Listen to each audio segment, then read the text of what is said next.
Hello and welcome to the Inner Sanctum, the internet's one and only dark, ambient, and sometimes comedy variety show. I am your host. My name is Joe. Well, it's 2019 here, and we're off to a pretty good start so far this year, I guess. Nothing horrific has happened to me. Hopefully you guys are doing well and healthy and getting along with each other. And here in Wisconsin, we finally got our first major snowfall of the year, and I'm pretty happy about that because I'm one of those people that loves snow. I like the winter, and I mean, it's not to say I don't like summer or spring or anything like that, and autumn, of course. But something special about the winter. It's just really, I don't know. It matches my personality. It's darker outside. It's cold, and maybe that's how I'm inside. I don't know.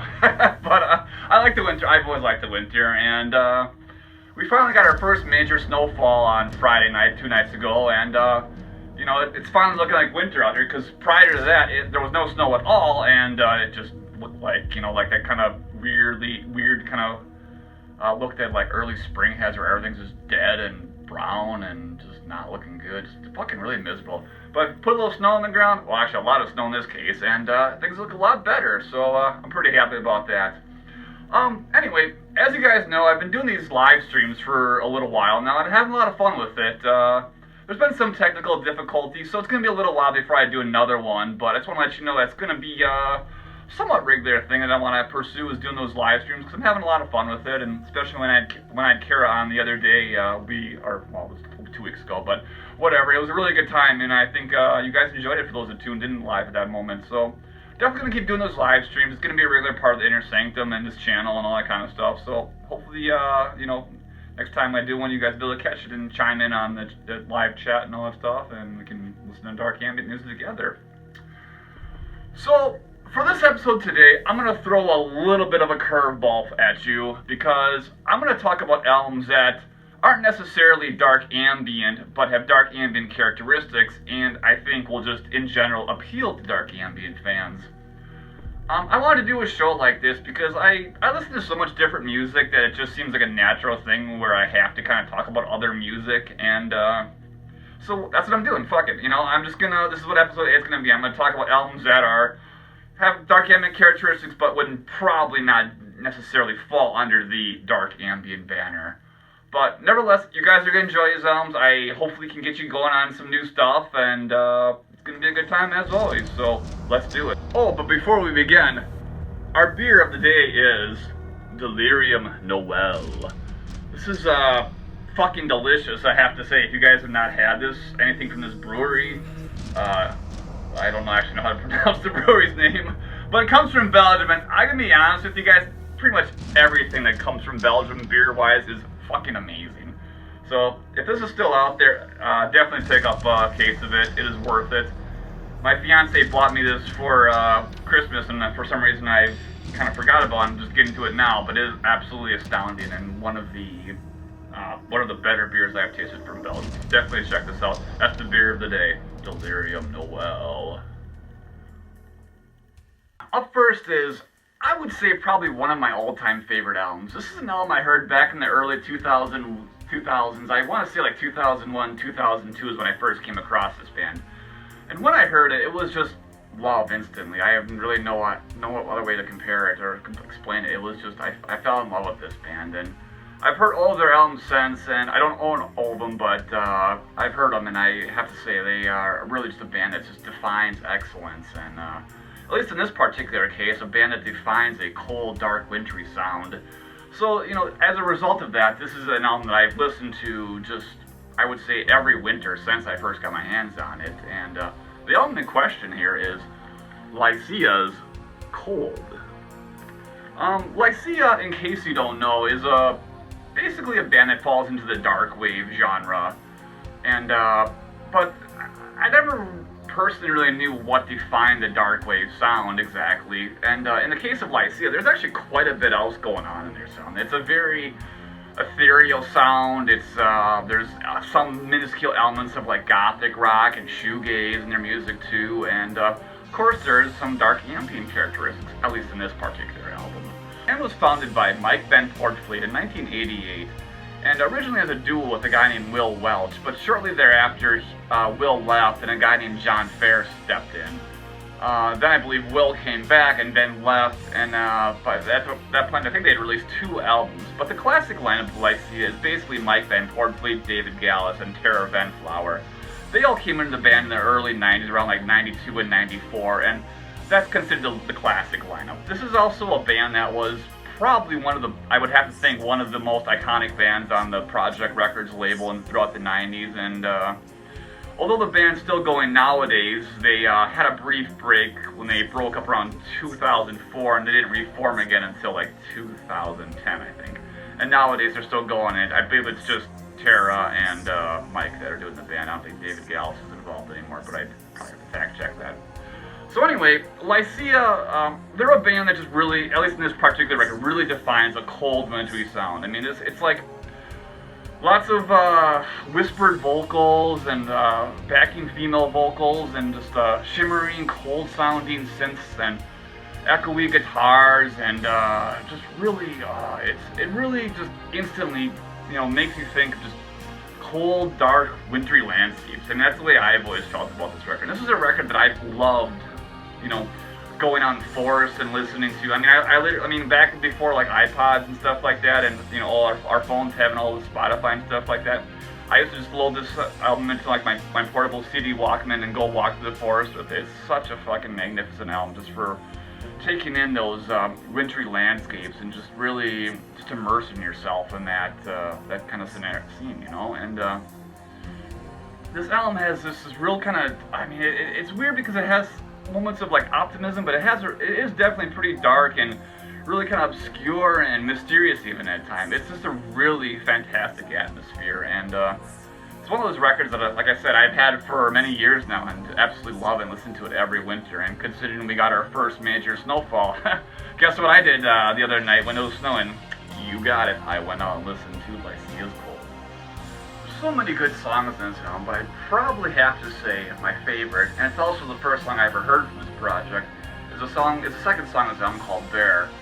It's on this song where you really get a good feel for the album, and you just you hear Tara's vocals for the first time. You get a real good. I don't know. It's just a very beautiful song. I don't know how else to put it. It's dark and melancholy, but there's still this sort of fleeting optimism with the song, and it's just, I don't know. I love this song so much, and I still have memories from way back in the early 2000s when I first heard this band, just driving around on snowy days and just listening to this album on repeat, basically. But for some reason, this particular song has always stuck with me as the best song on the album, and by far the best Lycia song too. So it's just a fantastic song.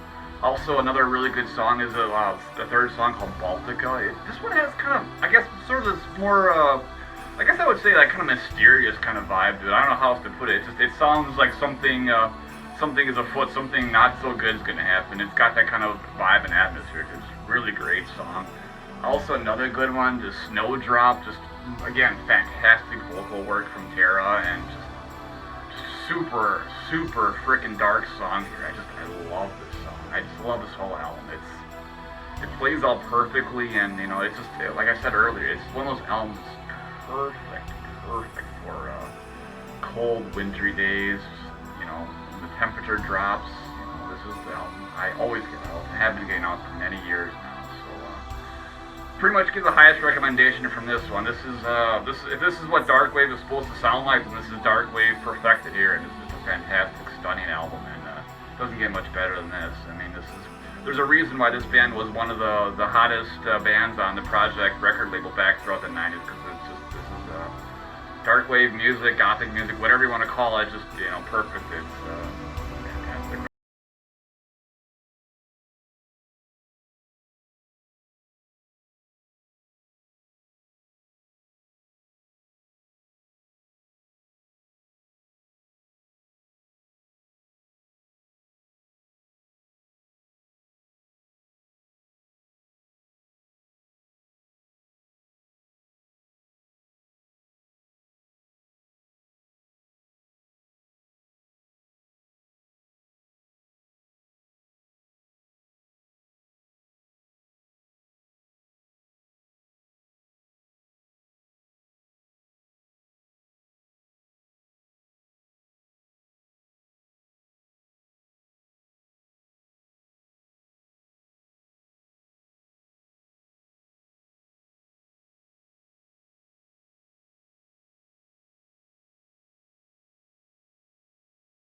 cold once again. Alrighty guys, this is a project that I've been a fan of probably just about as long as I've been into Lycia. This is another band that falls into the not really clearly defined darkwave genre. The band in question is Dargaard. And this is a project where I could literally grab any of their 4 albums and talk about it, but I'm just going to focus on their first album, which is called Eternity Rites. Dargaard is named after a book series called Dragonlance, and so the music's kind of got this, I guess, kind of neoclassical, neo-medieval kind of vibe to it, but the vast majority of the songs are heavily keyboard-driven and very melodic in character, with some occasional drums and sort of raspy male vocals and real heavenly female vocals, so it kind of falls into the whole ethereal, heavenly voices genre, and like I said, neoclassical, neo-medieval subgenres. But when I discovered this was like one of the bands I discovered kind of right after I got into Mortis, and to me this felt like what Mortis could have been if he hadn't made the completely shit album, The Smell of the Rain, whatever other fucking crappy albums he's made since then too. This is what I think Mortis could have progressed on to, instead of just well, I don't want to talk about those other Mortis albums because they're really bad. But this is what, really to me, like, I think what kind of is more what defines darkwave, real heavily keyboard-driven stuff, and with male and female vocals, and with, in this particular case, neoclassical and neo-medieval in style. So, the band was formed way back in 1997 by Alexander Theron Opitz and the female vocalist Elizabeth Torreser.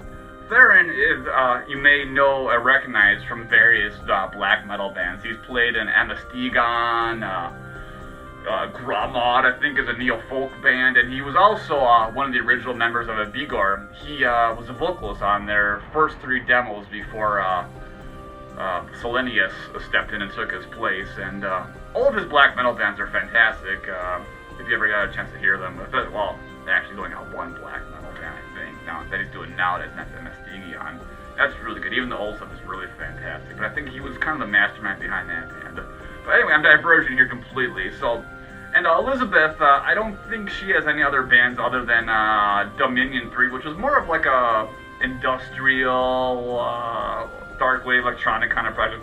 That as well involved Theron. So I don't really know what the connection between Theron and Elizabeth. I'm not sure if they were a couple at some point in time or what, but they worked together a lot during the late 90s, early 2000s, and they seem to have parted ways since then. And I don't think Elizabeth has done anything musically, and Theron has just continued on doing sporadically some neo-folk and black metal music in the past, like 10, 15 years.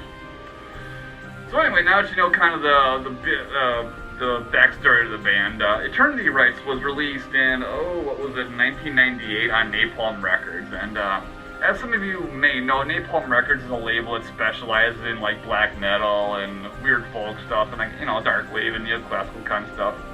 By the time the 2000s kind of arrived, they went for more of a mainstream sound, really specializing in gothic metal and stuff like that, and that was pretty much when I think the label really started to go just kind of, whack quality and stuff like that. But throughout most of the 90s and early 2000s, they had some pretty quality shit going on, and this is one of many great albums that they released. Maybe the best way to describe this record is kind of think about a darker version of Dead Can Dance mixed with more keyboards and just a darker, more malevolent atmosphere. I think it's almost like if Dead Can Dance was put through a black metal filter with some neo-medieval and neo-classical touches. It's really, it's probably not as elaborate, nor are the vocals as good as something, from the Dead Can Dance project, but that's really the way I've always kind of viewed this band. I'm pretty sure that's a huge influence on, that was a huge influence with Theron when he created this music, and I've always loved these albums. I don't know what to say.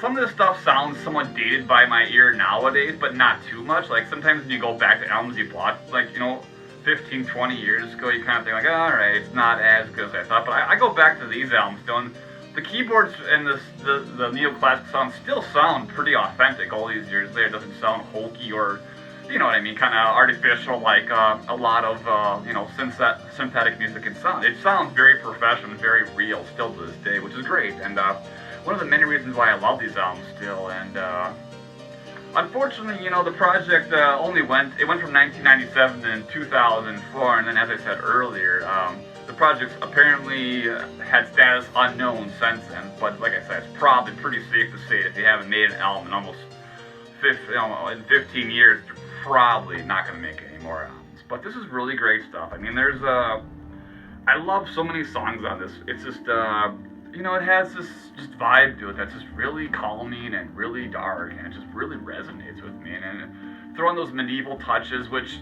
back in those days was something I was really, really, really into. Like, I was reading like nothing but fantasy novels throughout like my high school years and early years of the 2000s. Well, I guess I haven't really changed that much. I still mostly read like fantasy novels and play kind of medieval setting video games like Witcher 3 and stuff like that, which all kind of has that sort of neo-medieval vibe to it. So maybe I haven't changed that much, but that's what I've always been into, I guess. I just always loved that time period. I think it's over-glamorized in Hollywood and video games and stories, but and music, of course, but I love it. It's always something that's fascinated me. I'm sure life back then was actually a fucking living hell, and there's nothing good about it at all, but it's fun the way we've over-dramatized it and made it into this really special period in human history. And it's great when bands like Dargaard and many other bands have been able to recreate a special atmosphere involving that era and that time period in human life, and really create special, beautiful, dark music with it. And this is one of my favorite albums. I mean, like I said, all the Dargaard albums are fantastic, but this album, first one, was the first one I heard, and it's always stuck with me as being a masterpiece. And you can buy any of the 4 Dargaard albums. I think they're all probably pretty readily available soon. I guess I didn't bother to look them up on Discogs or eBay to see what they're going for, but I'd imagine you'd be able to secure these albums pretty easily if you want to get physical copies. If not, I'm sure they're all on Spotify and maybe even on Bandcamp and stuff like that. So definitely check.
Well then, a look at the booklet, shall we? So here's the front cover, and it's pretty simple, I guess. Nothing overly special, I guess.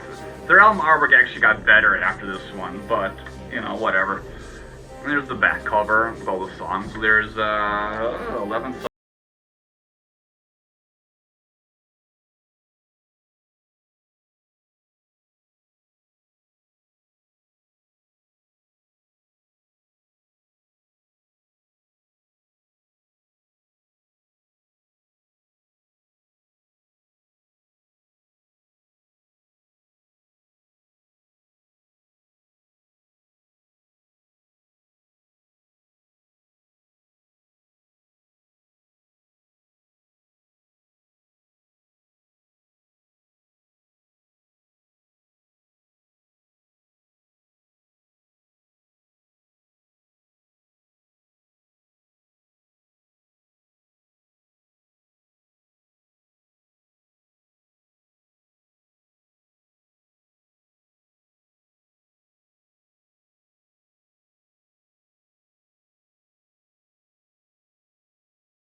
definitely check it out. Here in Milwaukee, we've always had a lot of bands, but there just hasn't been a lot of bands where I've really been able to get behind and really enjoy. But this next project is an album that's really resonating with one I've really come to love since its release back in 2015. And that project is called Cannabinol Synapse. The album is called Those Who Hear But Which Do Not See, and it's a project of John Lycia.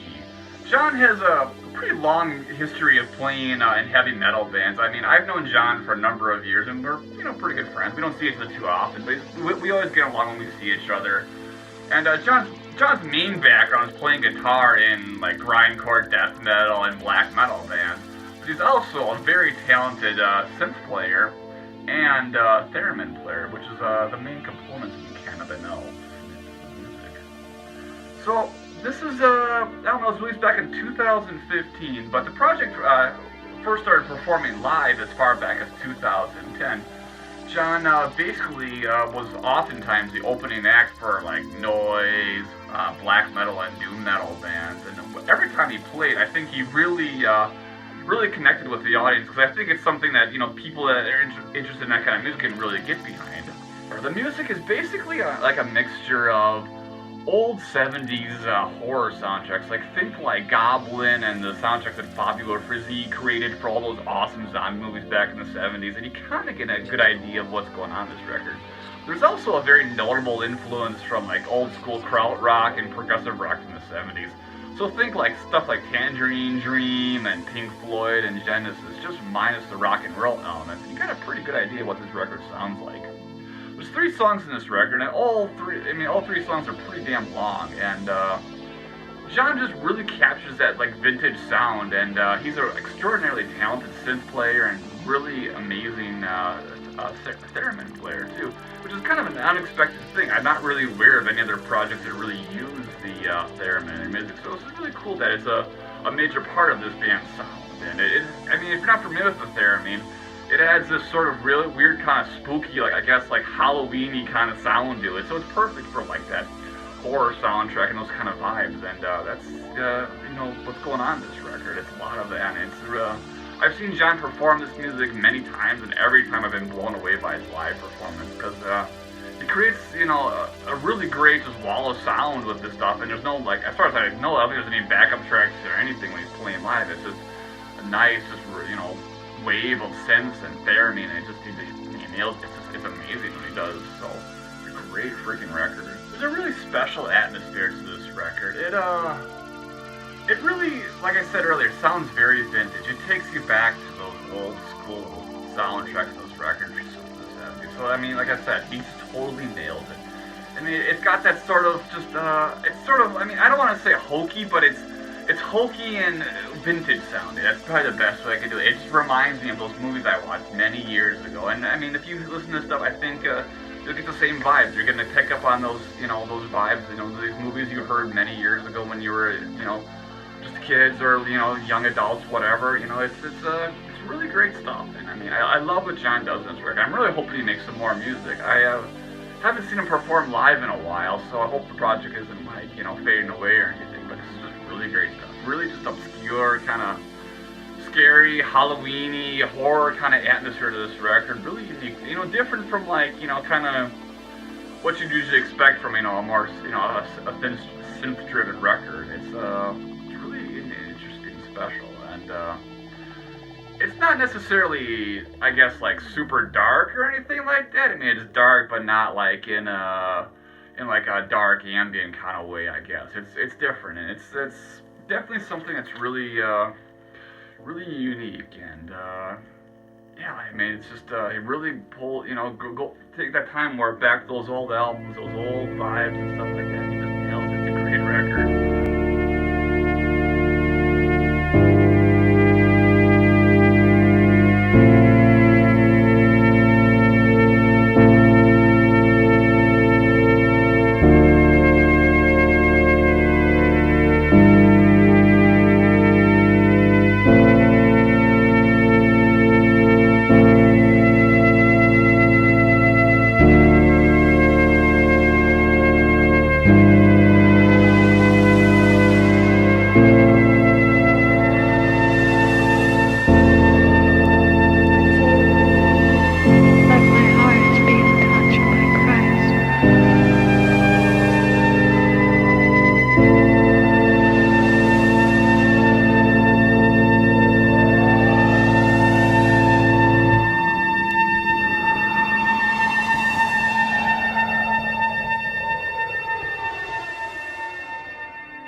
album is released on what is called Korean Hanji paper. I don't have any clue what Korean Hanji paper is, but it's very delicate, and how the print got in here, I'm not really sure, but it's really cool. So it comes in this basically Korean Hanji paper digipack, which opens up, and the CD is in there. Oops, probably shouldn't drop the album because it is delicate. So then there's a CDR with the Cannabinol Synapse logo on it. There's a small insert which has all the song titles as well as basic recording information. So it's pretty cool. I mean, it's a CD packaging which was definitely done with, probably saved John a lot of money doing this way, but it's very unique and special, which is, very admirable, obviously, and I love it. I mean, I've always noted how I love special, unique packaging. This is the first. I don't have any other albums in Korean Hanji paper, so very cool and very special album that I've come to enjoy very much since its release, and I hope John makes more music because this is fucking fantastic stuff. Just great vintage horror, prog rock, krautrock kind of sounding stuff, and then heavily synth driven, and with that theremin, it's just really unique atmosphere in it. So definitely check it out. That's Cannabinol Synapse. The next project is a black metal musician side project, and as it often goes with black metal side projects, it's hit or miss, or somewhere in between. And oftentimes, at least in my experience, it's very miss. It's fucking terrible, because black metal musicians sometimes should just stick doing black metal. But this is a guy that over the years has done a great deal of music, and he's a really well-known musician nowadays. He's been doing this stuff for over 30 years now. The man in question is Mr. Fenriz from Darkthrone, and his old project, Neptune Towers. Neptune Towers is a project that has oftentimes been mislabeled as dark ambient music, and I don't really know why, but so many times when I've seen, heavy metal or black metal labels and distros talking about similar music, or talking about dark ambient music, they for some reason just lump the Neptune Towers album into there, and I don't know why. Like Mortis and stuff like that also oftentimes gets lumped into the dark ambient genre too, or Burzum's solo efforts usually get labeled as dark ambient by black metal people that I just don't think really know jack shit about what actually dark ambient music is. So what is Neptune Towers then? Well, Neptune Towers is a project that Fenriz was doing between 1993 and 1995. He did two albums, the first one called Caravans to Empire Algol, and the second one, Transmissions from Empire Algol. The version I have right here is the re-release from 2012, which actually contains some unreleased tracks from the album that Fenriz recorded in 1994 that I think he had every intention of releasing, but he just never finished it, and it's, he just lost faith in the project, and it's sitting in his archives, and I guess at this point, if it's not, hasn't been re-released by now, it's never going to be re-released. But this version has a few clips from that album that, could have been. This is the second album he did, and basically, I think Fenriz's goal of this project was to try to create sort of a psychedelic 70s krautrock and progressive synth kind of sound, basically. I mean, it's pretty obvious he was influenced by stuff like Tangerine Dream, Klaus Schulze, and other weird experimental artists that were going back in the 70s, and but of course, I think the big difference here is that those artists didn't necessarily have a really strong, space theme, whereas this has a total space theme to it. It's, I guess about, obviously hearing signals from another planet, and some sort of character traversing to this other planet to meet these signals and see what's going on, I guess, stuff like that. It's a really interesting album. Really, I mean, it's not really dark so much, but it's really got that great vintage sound that I really like about that old 70s krautrock and progressive rock sound, and he really nailed it. And it's actually kind of a shame he didn't continue with this project, because I really would have liked to see how it would have developed throughout the 90s and today. But he he hasn't done an album in over 20 years now, so obviously he's not going to do another one now at this point. But too bad, I guess, because you know, Fenris, he's done a lot of music over the years. You know, everything from black metal to death metal to punk and hardcore and shit like that. So it's, you know, and doom metal too.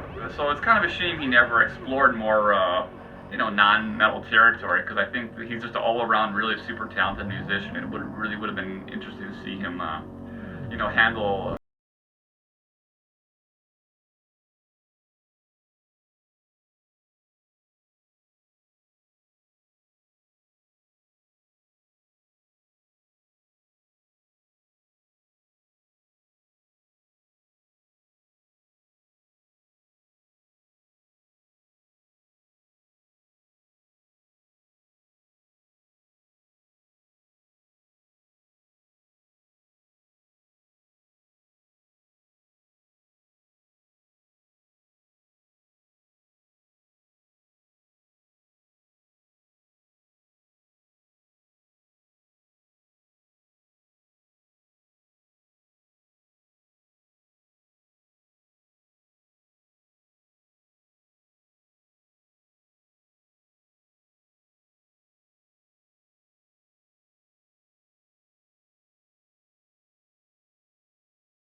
Then. So it comes in this, I guess what they call a slipcase, and I never really understood the whole point of the slipcase. Like, why would you put a less durable material on a harder material in an effort to protect it more? Is that like the mentality there? I don't know, I guess. So I never really understood the slipcase, but this re-release has a slipcase, and well,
four long songs and these couple bonus songs is all we get from this project, so check it out. Well then, on the subject of black metal side projects, I got another one for you. So this one comes from a project that calls itself Asattarn, and their new album, An Old Beginning. I'd never heard of this project until a few weeks ago. My friend Miguel was texting me saying, "Hey dude, I got something for you," and I was like, "Huh, well, that's cool," but I was very intrigued. I didn't know what the heck he was going to give me, but I had a feeling it was going to be cassette related, because my friend Miguel runs a cassette label called Dread Records, and he mostly re-releases old black metal, death metal, and doom metal albums that have not necessarily been out of print, but have not necessarily been released on cassette tape yet. And I guess, as some people know, cassettes are making a comeback, and they're becoming popular. You guys kind of know how I feel about that. I'm kind of on the fence. I still think it's a little ridiculous, but, you know, it seems like it's working for a lot of people, and it's working for Miguel, so I absolutely endorse him to keep doing it. But anyway, the reason why he had these tapes is because he had released some tapes from a project called Marble Bog, and this is a new project from Gabor Dargaard, the man behind Marble Bog. And I think Marble Bog nowadays is finished, so this is probably his main project. I don't know. Marble Bog was a band he was doing from like the late 90s until I think about like 2005 or 2006, and the band's just kind of sporadically had a few like splits and EPs since then. I think mostly of like unreleased material or something like that. So I think that band's done, but this guy's also had like 7 or 8 other side projects. I've never heard him. I probably never will, but you know, he's obviously at some point in his life was a very busy individual in the black metal underground. So how to describe Asattarn then? Well, kind of think of a mixture of I guess ambient noise, traditional dark ambient, dungeon synth, and then some sort of like acoustic pieces mixed with backing synth. That's pretty much the way I would describe Asattarn, an old beginning. The thing of it is, they're not blended together. Each of these songs kind of has their own identity, so it kind of makes for some kind of a weird listening experience, because you go from like ambient noise to the dungeon synth, and then back to like something kind of ambient and noisy and traditional dark ambient. Then it goes to something that's a little more spacey sounding on the other side of the cassette than these acoustic pieces. So it's kind of all over the place. And I guess 2 of the songs on here are actually unreleased Marble Bog songs, the acoustic songs I believe it was. So it kind of makes, you know, sense to re-release them here, I guess. But it makes for sort of an uneven listening to all the material on this cassette tape. But nevertheless, it is pretty interesting. It's sort of what I come to expect from black metal musicians when they do side projects. It's sort of misguided and weird and not always fully complete, but still, you know, pretty cool material, I guess. And it would definitely be interesting to see where this project goes in the future, especially if he's pretty ambitious about, you know, recording music in this style. Because what he's showing here isn't bad at all. I definitely like what's going on in this record.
Alright, so here's a look at Asattarn's An Old Beginning. So the front cover is, well, I got this, you know, drawing of a skeleton on top, you know, pretty grim stuff. Again, sort of what you'd expect from a black metal side project, I guess. The tape itself is a plain white tape, no print on it or anything, so, you know, yeah, it's plain. And, put this over here. And the reverse side is just some, you know, recording information and song titles and all that good stuff. And then there's the flap here with links to his Bandcamp site as well as his email. And on the reverse side is Gabor Varga's signature, or just a scribble. I don't know.